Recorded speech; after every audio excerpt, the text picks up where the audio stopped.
여러분, 오늘은 쇼펜하우어의 말들을 바탕으로 다른 사람에게 너무 지나치게 잘해주거나 다정하게 굴지 말라는 조언과 더불어 사람 사이에서 지켜야 할 여러 가지 살아가는 지혜를 나누어 보려고 합니다. 조금 길어도 편안하게 들어주시면 좋겠습니다. 이 이야기는 한마디로 너무 지나치게 베풀거나 기대하지 말고 내 속을 함부로 드러내지 않으면서도 마음의 안정을 찾자는 쪽에 가깝다고 할 수 있습니다. 그리고 여기에 덧붙여 우리가 흔히 놓치기 쉬운 슬기로운 삶의 단면을 아우르고 있으니 한 문장 한 문장 곰곰이 생각해 보셨으면 합니다.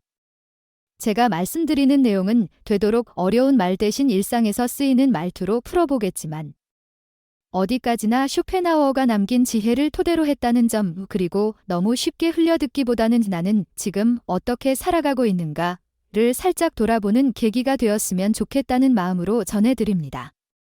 우선, 우리는 왜 다른 사람에게 지나치게 잘해주거나 살갑게 대하면 안 되는 걸까요? 누군가는 그 이유를 쉽게 이해하기 어렵다고 느낄 수도 있습니다. 그렇지만 경험을 돌이켜보면 내가 순수한 마음으로 베푼 다정함이 항상 좋은 쪽으로만 돌아오지 않는 경우가 많다는 걸 깨닫게 됩니다. 어떤 사람들은 내가 주는 도움을 당연히 여기고 더 나아가 나를 가볍게 보거나 제멋대로 부리기 좋은 대상으로 삼으려고 하기도 하지요. 즉, 적절한 거리를 두지 않으면 내가 보여준 호의가 오히려 내가 이용당하는 근거가 되는 셈입니다. 겉으로 보면 매우 가까운 벗인 것 같았는데 사실은 내 속 사정까지 꿰차려 들으며 나를 소모시키고 나중엔 당신이 알아서 해줘야 하는 거 아니야 하고 은근히 떠넘기는 이들도 있습니다. 그래서 쇼펜하우어는 다른 사람에게 너무 잘해주거나 무조건 다정하게 굴지 말라고 한 거죠.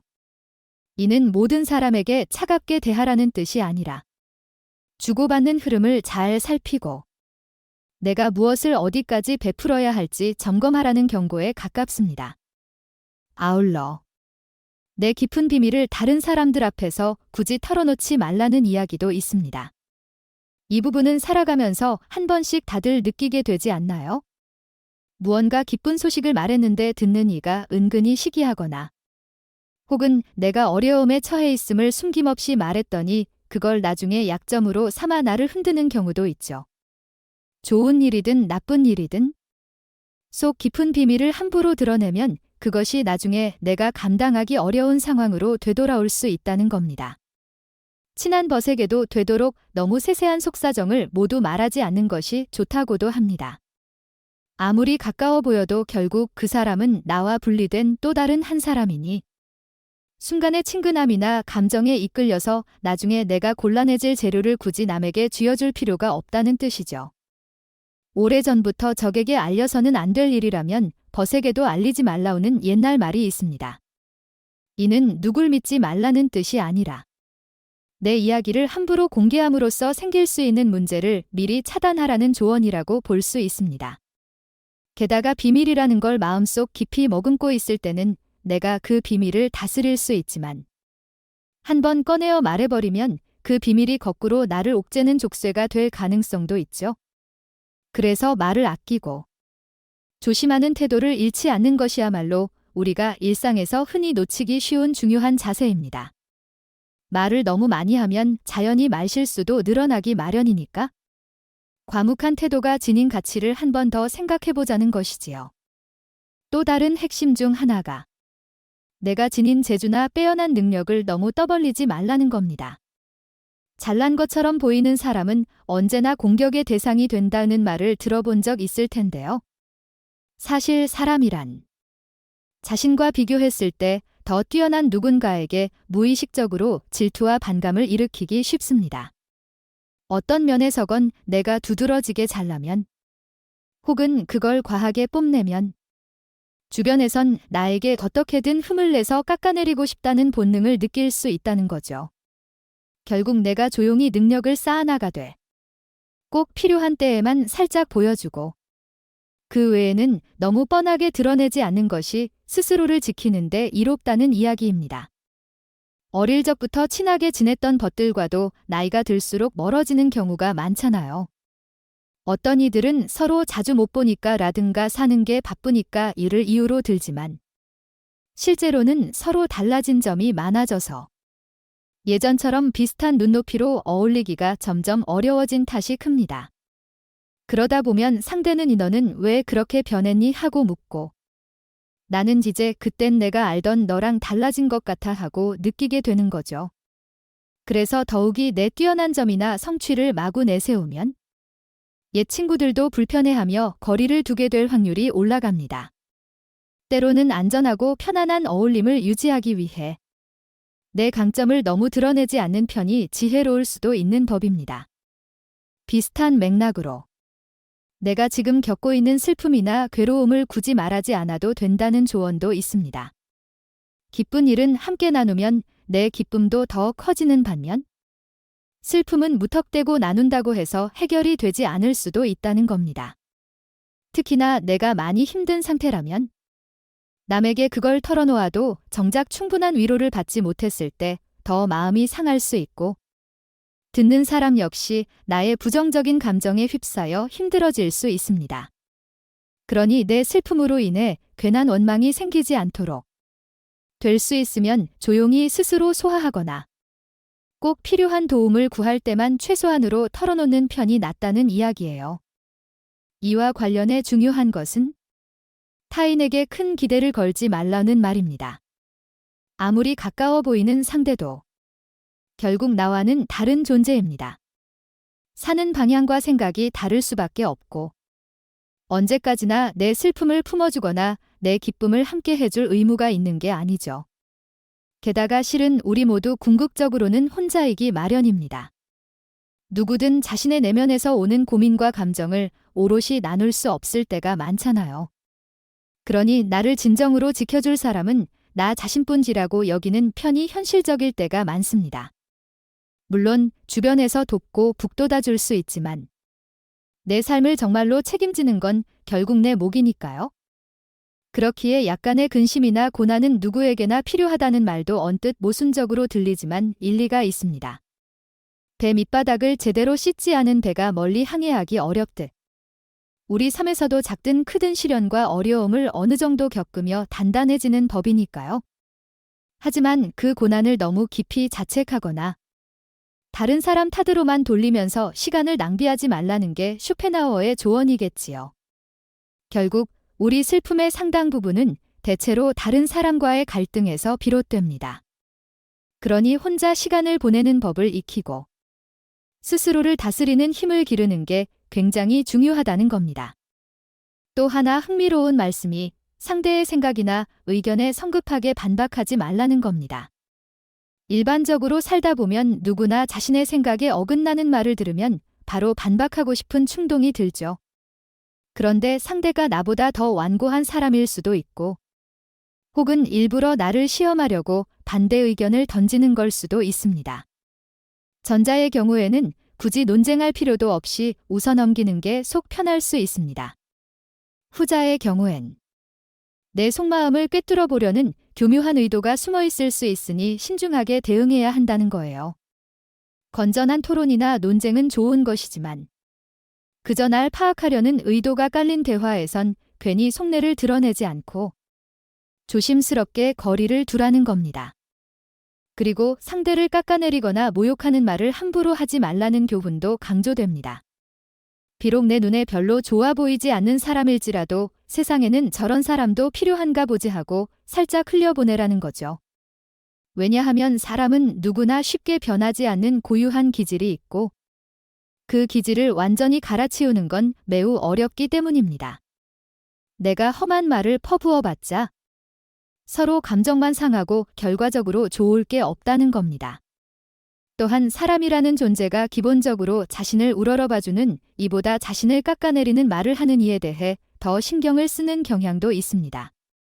그러므로 사람을 무시하는 듯한 태도는 나중에 생각지 못한 보복이나 반감을 불러일으킬 수 있으므로 되도록 피하라는 조언입니다.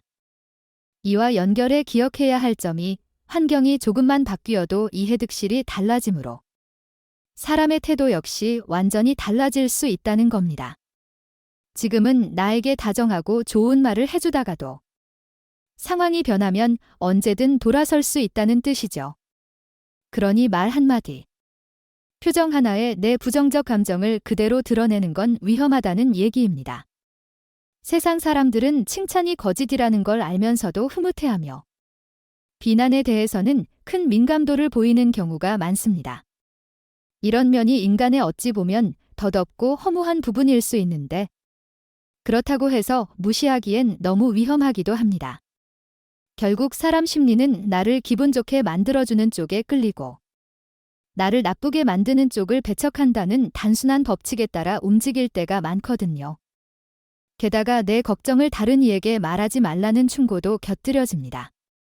한마디로 내가 겪는 어려움을 굳이 남에게 얘기해봤자 대다수는 신경을 써주지 않고 혹시 나를 질투하거나 시기하는 이들은 오히려 내 고난을 보고 웃을 수도 있다는 말이지요. 조금 삭막하게 들릴 수 있지만 실제로 세상에서는 그런 일들이 종종 벌어집니다. 그러니 내 속사정과 고뇌를 여기저기 다 알리기보다는 묵묵히 해결책을 찾아보거나 정말 나를 아껴주는 극소수에게만 조심스레 도움을 구하는 편이 낫다는 거죠. 그리고 아직 닥치지도 않은 일에 대해 미리 너무 크게 걱정하지 말라는 경고도 눈여겨볼 만합니다. 만약 당장 오늘 일어날 일이 아니거나 멀리서 일어날지도 모를 위험을 가지고 벌써부터 마음의 평화를 잃을 필요는 없다는 말이지요. 걱정이라는 건 한 번 시작하면 쉬이 멈추기 어려운 특성이 있습니다. 상상력과 결합되어 이렇게 되면 어떡하지? 저렇게 되면 어떡하지 하면서 스스로를 점점 더 구렁텅이에 빠뜨립니다. 꼭 모래성을 쌓듯이 끝이 없고 너무나 허무하게 무너지는 그런 공포심에 사로잡히지 말자는 겁니다. 여기에 지나치게 잠식되면 막상 현실에서 정말로 해결해야 할 문제들조차 제대로 처리하지 못하게 됩니다. 결국 사람은 누구나 혼자 있는 시간을 피할 수 없고 오히려 그 고독의 시간에서 내가 얼마나 스스로를 다스릴 수 있는가에 따라 마음의 안정이 달라진다는 게 쇼펜하우어의 시각입니다. 우리는 흔히 남들이 나를 어떻게 볼까를 지나치게 의식하면서 노예처럼 살아가는 실수를 범하기도 합니다. 누군가의 평가나 지시에 휘둘리고 정말 하기 싫은 일도 억지로 하는 상황에 놓이게 되죠. 그런데 이런 삶의 태도가 너무 오래 지속되면 내가 누구인지조차 잊어버리기 쉽습니다.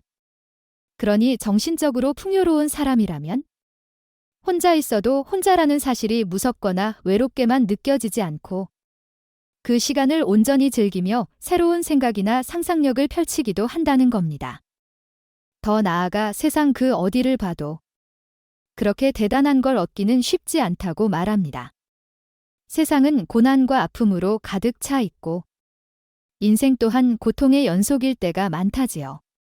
그렇지만 이런 상황에서 우리 마음을 직간접으로 즐겁게 해주는 건 결국 내 안에 자리한 밝은 기운, 즉 내가 스스로를 얼마나 긍정적으로 다스릴 수 있는가에 달려있다고 합니다. 그래서 마음의 쾌활함이 가장 중요한데 이는 몸과 마음이 모두 튼튼해야 기를 수 있다는 이야기도 이어지죠. 만약 몸이 약하거나 늘 마음이 가라앉아 있다면 아무리 돈과 명예를 가지고 있다 한들 진정한 기쁨을 누리기 어렵습니다. 그래서 몸과 마음이 잘 갖춰진 가난한 이가 몸이 아픈 부자보다 더 행복할 수 있다고도 말하는 겁니다. 또 질투가 일어나는 까닭은 흔히 내가 다른 사람과 자꾸 비교하기 때문이라는 지적도 있습니다. 누군가 내게 없는 무언가를 가지고 있거나 내가 받지 못하는 사랑이나 인정을 받고 있는 걸 보면 갑자기 내 처지가 초라해 보이고 비참하게 느껴지잖아요. 거기서 모든 불행이 시작된다고 해도 과언이 아닙니다. 그럴 때 우린 세상엔 나보다 훨씬 어려운 상황에 놓인 이들이 많잖아 하고 시선을 달리 돌려볼 수도 있습니다. 평생 보지 못하는 분들도 있고 하루 세 끼 제대로 못 먹는 분들도 있으며 태어나면서부터 큰 어려움을 짊어진 분들도 있지요. 내가 가진 게 비록 부족해 보여도 어떤 면에선 이미 나도 누군가에게 부러운 존재일 수 있다는 겁니다. 이런 관점을 잊지 않을 때 괜히 비교 때문에 생기는 괴로움을 덜어낼 수 있다는 거죠. 결국 다른 이에게 크게 사랑하지도 미워하지도 않는 정도에서 머무는 게 한편으로는 마음의 평온을 찾는데 이롭다고까지 말합니다. 여기에 남에게 비밀을 떠벌리지 말고 다른 이의 삶을 깎아내리지 말고 상대 생각에 무작정 반박하거나 지적하며 돌아다니지 말고 내 걱정을 이리저리 퍼뜨리지 말라오는 원칙을 곁들인다면 확실히 더 단단하고 조용한 삶이 가능해질 수 있다는 것이죠. 물론 이런 세상을 살아가면서 이렇게까지 조심스럽게 살아야 하나 싶어 마음이 씁쓸할 때도 있습니다. 그러나 실제로 우리가 하루하루를 살아가다 보면 이런 원칙들을 조금씩이라도 떠올리게 될 때 많은 충돌을 피하고 상처를 줄일 수 있음을 체감하게 됩니다. 쇼펜하우어는 또 매일 하루하루가 작은 삶의 축소판 같다고 말했습니다.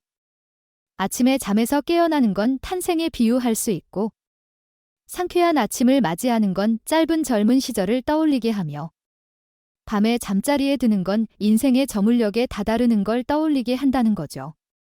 그렇게 보면 인생의 절반쯤까지는 내가 직접 쓰는 이야기이고 그 뒤로는 그 이야기를 스스로 되짚어보며 살아가는 해설의 과정이라 볼 수도 있습니다.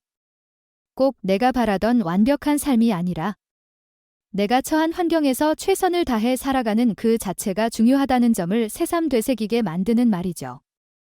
우리는 세상을 보는 각도에 따라 이 세계가 전혀 다르게 보일 수 있습니다. 물고기에겐 물속이 가장 살기 좋고 새에겐 하늘이 알맞고 땅속 두더지에게는 땅속이 편안하듯 각자에게 맞는 환경이 다를 수밖에 없습니다. 그러니 남이 아주 잘 지내는 영역이 나와 맞지 않을 수도 있다는 걸 이해해야 합니다. 어떤 이는 사교 모임을 누비며 즐거움을 찾고 또 다른 이는 혼자 서재에 틀어박혀 책을 읽으며 더 큰 만족을 느낄 수도 있습니다. 그걸 단순히 저 사람은 왜 저렇게 밖에 안 나가 혹은 왜 저렇게 떠들썩한 데만 찾아다녀 하고 규정하기보다는 각자 성향과 바탕에 맞는 길이 따로 있다고 보는 게 옳겠죠. 고독은 때론 무섭게 느껴지지만 어떤 면에선 특별한 재주를 가진 사람이 굳이 평범한 사교에 자꾸 맞추려고 애쓰다 보면 자신이 가진 빛을 오히려 잃어버릴 수도 있음을 말합니다.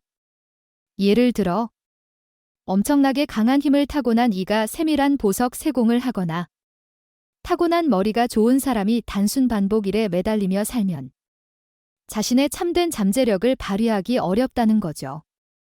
그런 식으로 나와 맞지 않는 걸 억지로 붙드는 건 결국 불행으로 이어질 확률이 큽니다. 그래서 사람은 혼자일 때 비로소 참된 자기를 찾는다고까지 극단적으로 이야기하기도 하지만 그건 어디까지나 내게 맞는 자리를 찾는 과정에서 생길 수 있는 외로움을 두려워하지 말라는 뜻으로 해석할 수도 있습니다. 우리는 대체로 비슷해지기 위해 애쓰면서 어마어마한 시간을 낭비한다고도 합니다. 주변에서 요구하는 기준이나 눈높이에 나를 맞추느라. 정작 내가 진짜 좋아하는 것, 내가 진짜 잘하는 것, 내가 정말 되고 싶은 모습을 놓쳐버리는 거죠. 그러니 나는 나고 내 자신을 부끄러워하지 않는다면 남도 나를 부끄러워하지 않을 것이다 라는 문구가 참 인상적으로 들립니다. 남들이 아무리 뭐라고 하든 내가 나를 인정하고 내 삶을 스스로 책임지며 당당히 살아간다면 그게 이미 충분히 멋진 모습이라는 거죠. 돈에 대해서도 바닷물을 마시는 것과 같다는 이야기를 합니다. 마실수록 더 갈증이 생긴다는 거죠. 또 돈과 우정을 연결짓는 맥락에서 돈을 빌려달라는 부탁을 거절했다가 벗을 잃는 일은 의외로 적지만 돈을 빌려주었다가 결국 벗과 틀어지는 경우가 많다는 쪽의 이야기도 공감을 부릅니다. 돈 문제로 얽혀보신 분들은 잘 아실 겁니다. 아무리 가깝던 사이도 돈이 오가면서부터 미묘하게 달라지는 경우가 흔하니까요. 계속해서 다른 사람의 생각만 받아들이다 보면 내 상상력과 사고력이 죽어버린다는 말도 귀 기울일 만합니다.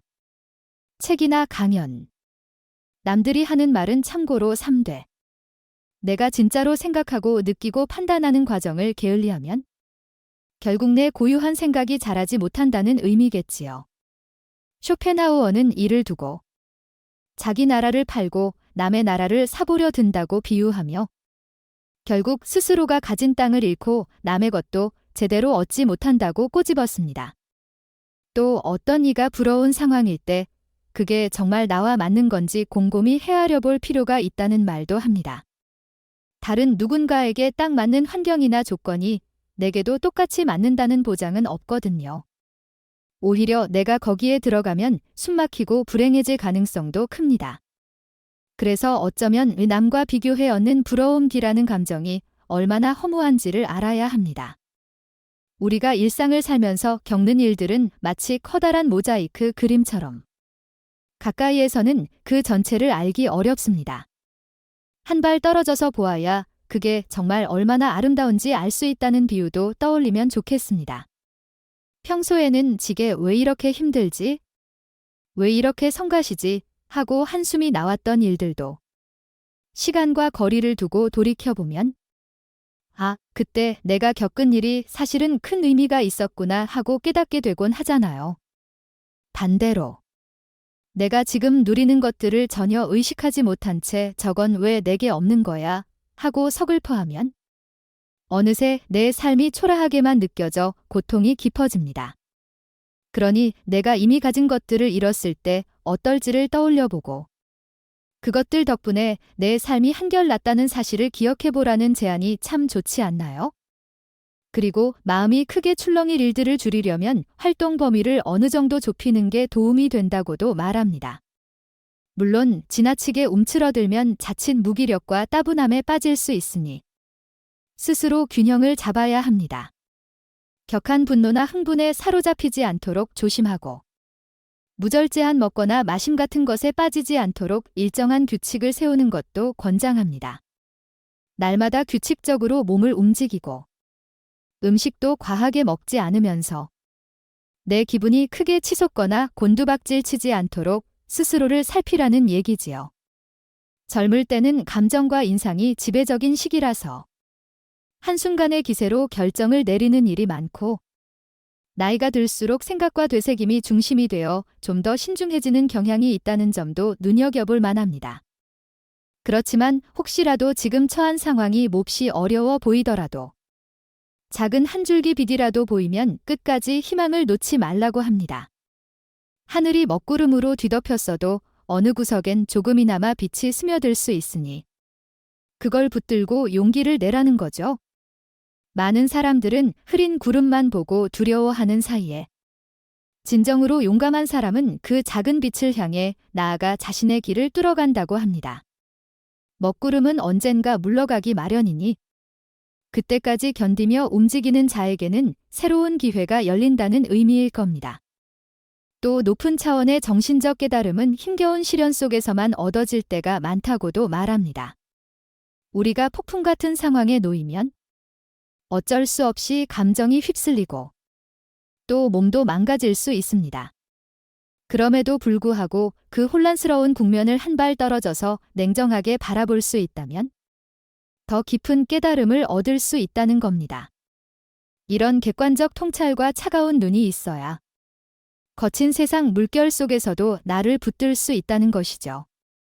맹목적으로 앞뒤 안 보고 덤비기보다는 차분하고 이성적인 사고를 통해 난관을 헤쳐나가는 편이 훨씬 나은 길이라는 게 쇼펜하우어의 주장입니다.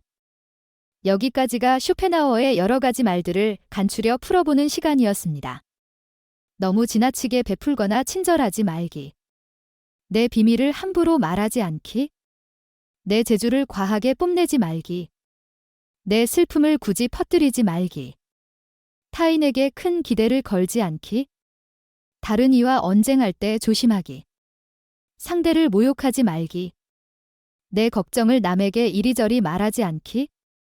아직 닥치지 않은 불행을 미리 상상하지 말기. 혼자 있을 때 스스로를 다스릴 수 있는 힘 기르기. 비교로 인한 질투를 줄이기. 몸과 마음을 건강하게 유지해 기쁘게 지내기. 이런 여러 가지 권고가 사실은 모두 연결되어 있음을 아마 느끼셨을 거예요. 결국에는 내가 감정적으로 남에게 휘둘리지 않고 내 삶을 내가 주체적으로 지키기 위해 필요한 지혜라는 공통점이 있습니다. 물론 이렇게 완벽하게 살 수 있나 하는 의문을 가질 수도 있고, 살다 보면 이 모든 것을 지키기란 사실상 불가능할 때도 있죠. 하지만 여기서 제일 중요한 건 이런 방향성을 알고 실천하려고 애쓰느냐, 아니면 전혀 모르고 마구잡이로 살다가 종종 큰 상처를 입고 후회하느냐의 차이가 아닐까 싶습니다. 조금씩이라도 의식하고 마음에 새긴다면 같은 사건을 마주쳐도 대처하는 태도가 달라질 거예요. 가령 누군가가 자꾸 내 약점을 캐내려 하거나 내 재능을 시샘하는 듯한 기색이 보이면 이럴 때 오히려 내 마음과 말수를 줄여야겠다 하고 한 발 뒤로 물러날 수 있을 테니까요. 그 순간에는 귀찮고 억울해 보여도 장기적으로 내 평화를 지키는 길이 될 수 있습니다. 쇼펜하우어의 말들을 가만히 듣다 보면 때론 좀 냉랭해 보이기도 하고 사람에게 애정을 잃은 것 아닌가 하는 인상을 받을 수도 있습니다. 하지만 그의 바탕에는 세상과 인생이 원래 만만치 않으니 너무 큰 기대나 환상을 품으면 대개 상처 입는다. 그러니 스스로 생각하고 스스로를 다스리고 스스로를 지킬 능력을 키우는 편이 좋다는 생각이 깔려 있습니다. 이건 요즘 우리 삶에도 꽤 들어맞는 이야기죠. 지치고 상처받은 일이 많다면 한 번쯤 이런 시각을 새겨보는 게 도움이 될 수도 있으리라 봅니다. 물론 모든 사람이 쇼펜하우어식 자세로 살아야 하는 건 아니겠지만 그가 남긴 글에는 오랜 세월 많은 이들이 공감해온 통찰이 담겨 있습니다. 너무나도 빠르게 변하는 시대라도 사람의 근본적인 심리나 세상이 안고 있는 모순은 크게 달라지지 않으니까요. 그래서 우리는 이 조언들을 오늘날에도 새겨볼 가치가 있다고 느낍니다. 이렇게 길게 살펴본 이야기가 조금이라도 도움이 되셨을지 모르겠어요.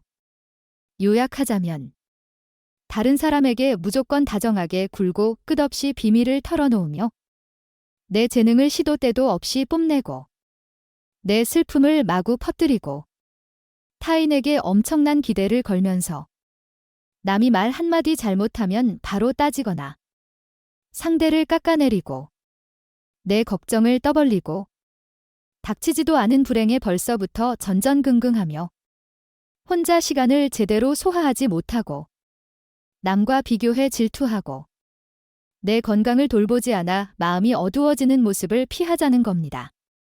또 혹여나 실패할 것 같더라도 한 줄기 빛이 있다면 절망하지 말고 나아가보자는 긍정적인 마무리도 빼놓지 않습니다. 우리 삶이 결코 쉽지는 않지만 이런 지혜들을 조금씩 실천해보며 스스로를 돌봐나갈 때 이 같은 힘겨운 상황을 마주해도 훨씬 덜 흔들리고 더 넓은 시야로 성장할 수 있지 않을까 합니다. 무엇보다 나는 누구인가? 지금 무엇을 위해 살고 있는가를 조용히 물어볼 때 남들의 눈이나 세상의 평가에서 벗어나 내 진짜 목소리를 들을 수 있는 거니까요. 남에게 기대기보다 내가 나를 지키자. 내 마음을 고요히 하자. 꼭 필요한 말이 아니면 아껴두자 같은 조언들은 일견 차갑게 들리지만 결국 내가 좀 더 자유롭고 편안하게 살아가기 위한 길입니다. 오늘 이 이야기를 전해드리면서 저 역시 제 자신도 돌아보게 됩니다. 과연 난 이 원칙들을 어느 정도 지키고 있을까? 나도 모르는 사이 누군가에게 내 속사정을 너무 드러내고 있었던 건 아닐까? 내 걱정을 함부로 남에게 떠넘기진 않았나? 비교로 인한 부질없는 질투에 빠져 상처 입진 않았나? 닥치지 않은 불행을 미리 상상하느라 잠 못 들던 순간들은 없었나? 이런 물음을 스스로에게 던져봅니다. 아마 여러분도 곳곳에서 공감이 되거나 혹은 난 조금 다르게 생각하는데 하는 대목이 있었을 수 있어요. 어떤 반응이든 내 삶을 조금 더 깊이 돌아보는 기회가 된다면 그것만으로도 큰 의미가 있다고 생각합니다. 끝으로 이 쇼펜하우어의 가르침이 마냥 어둡고 비관적인 것이 아니라 조금 더 안정적이고 흔들림 없는 삶을 살기 위해 갖춰야 할 실질적 지혜라는 쪽으로 이해해 주시면 좋겠습니다. 가령 다른 이에게 베푸는 건 좋지만 그게 오히려 독이 되어 돌아올 수도 있음을 알고 내게 필요 없는 상처를 입지 말자거나 혼자서도 기쁘게 지낼 수 있는 마음의 힘을 길러서 누군가에게 의존하지 않고도 잘 살아가도록 준비하자는 이야기를 하고 있는 거니까요. 제가 오늘 전해드린 이 긴 말들이 조금이나마 마음속에 울림을 주었다면 기쁘겠습니다. 오늘 말씀은 여기서 마무리해 보겠습니다. 길고 복잡해 보이지만 실제로는 한 가지 줄기에 관통하는 내용이었다고 생각해요. 모두들 일상에서 한 걸음 떨어져서 스스로를 돌아보고 꼭 필요한 조언은 삶 속에 적용해 보시면 어떨까요? 완벽하게 지키지 못하더라도 방향성을 조금만 잡아도 분명 달라지는 부분이 있을 거라 믿습니다. 들어주셔서 고맙고 여러분의 귀중한 느낌이나 생각을 곁들여 주셔도 좋을 것 같아요. 그럼 늘 마음속에 잔잔한 평안을 간직하시길 바라고 저는 또 다음에 다른 이야기로 찾아뵙겠습니다. 오늘 함께 해주셔서 정말 감사합니다.